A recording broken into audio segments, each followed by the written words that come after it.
안녕하세요. 2020년 11월 10일 화요일 아침입니다. 오늘도 하나님 아버지께서 주시는 큰 은혜가 우리와 함께하기를 기도합니다.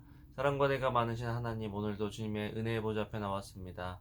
주시는 말씀의 은혜를 경험하고 또 누리고 나누는 하루 되게 하여 주시옵소서. 예수님 이름으로 기도합니다. 아멘. 여러분 잘 지내셨죠? 오늘은 데살로니가 후서 1장 1절에서 12절 말씀을 함께 묵상해 보기를 원합니다. 데살로니가 전서에 이어서 데살로니가 후서도 데살로니가 전서의 내용이 이어지고 있는 것을 보게 됩니다.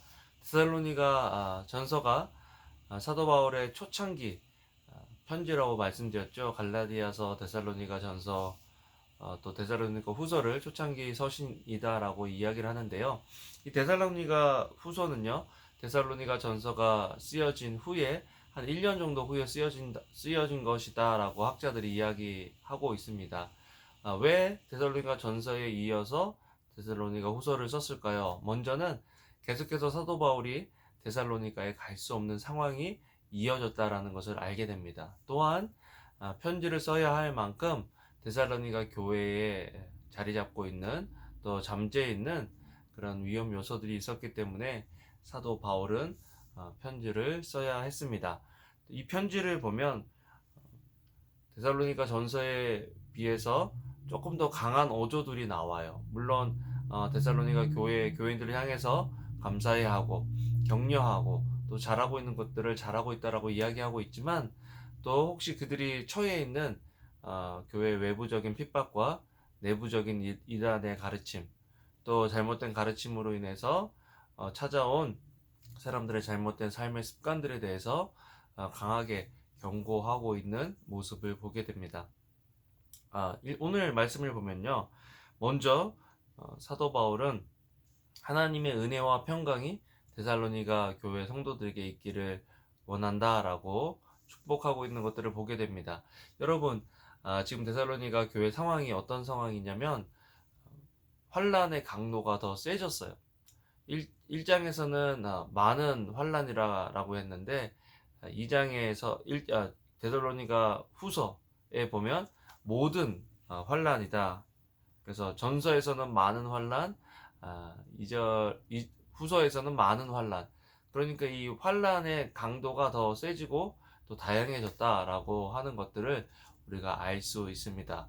그런 상황에서 사도 바울은 하나님으로부터, 예수 그리스도로부터 은혜와 평강이 너희에게 있기를 바란다. 여러분, 세상이 주는 평강, 세상에서 우리가 누리고 기대하는 평강이 어떤 평강일지 한번 우리의 평강을 점검해 보면 좋겠습니다. 우리는 언제 평강을 얻는가? 하나님으로부터 오는 평강, 예수 그리스도로부터 오는 평강은 우리가 어떤 상황 속에서도 누릴 수 있는 그런 평강이다. 이렇게 환난과 고난이 점점 심해져서 데살로니가 교회 성도들이 어려움을 당하고 있음에도 불구하고 어떻게 사도 바울은 하나님의 평강이 너에게 있을 것을 빈다라고 이야기할 수 있었을까 생각해 보면요, 하나님은 공의의 하나님이시기 때문입니다. 여러분, 마지막 날 심판의 날이 두렵다면 그것은 잘못된 신앙을 가지고 있는 것이고 또 하나님에 대한 잘못된 인식을 가지고 있는 거죠. 자녀에게 마지막 날의 심판은 구원입니다. 믿지 않는 사람들에게 마지막 날의 심판은 비극이고 멸망이죠. 그래서 사도 바울은 지금 그것을 상기시켜 주는 거예요. 하나님은 공의의 하나님이다. 5절에 이것은 여러분은 하나님 나라에 합당한 사람들이 되게 하시려는 하나님의 공의로운 심판의 표입니다. 하나님의 공의의 심판은 뭐냐?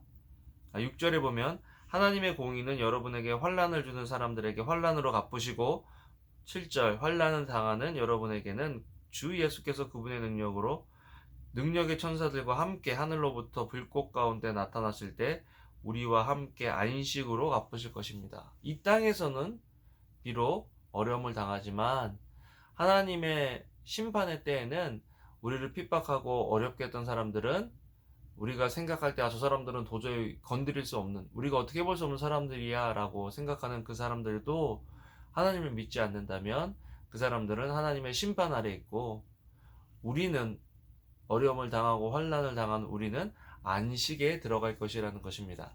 그렇기 때문에 이 사실로 위로받고 이 사실을 믿음으로 은혜와 평강이 여러분들에게 있기를 원한다라고 이야기하고 있는 것을 보게 됩니다.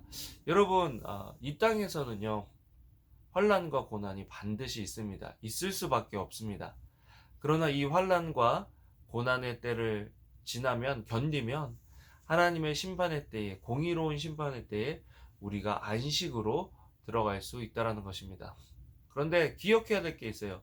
이 땅에서 힘들고 어렵지만 혼자 잘 버티고 잘 견뎌라 라고 성경이 이야기하는 것이 아니라, 믿는 우리 공동체가 하나 돼서 서로가 서로를 돌보며 격려하며 믿음으로 설 수 있도록, 견딜 수 있도록 도와주는 것이 이 땅에서의 성도들이 함께 살아가야 할 일이다.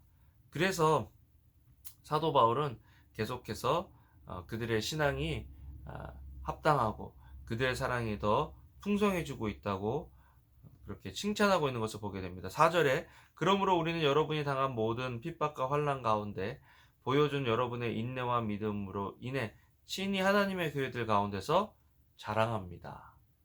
내가 너희들을 자랑하고 있다. 잘하고 있어. 조금만 더 버티고 조금만 더 참아봐 라고 그렇게 격려하고 있는 사도 바울의 모습을 보게 됩니다. 여러분, 많이 힘드시죠? 그러나 하나님의 공의의 심판의 때가 옵니다. 공의의 심판의 때를 기쁨으로 맞이하실 준비가 되어 있으신가요? 그 준비는 예수님을 우리 개인의 구주와 구세주로 인정하고 영접하는 일입니다.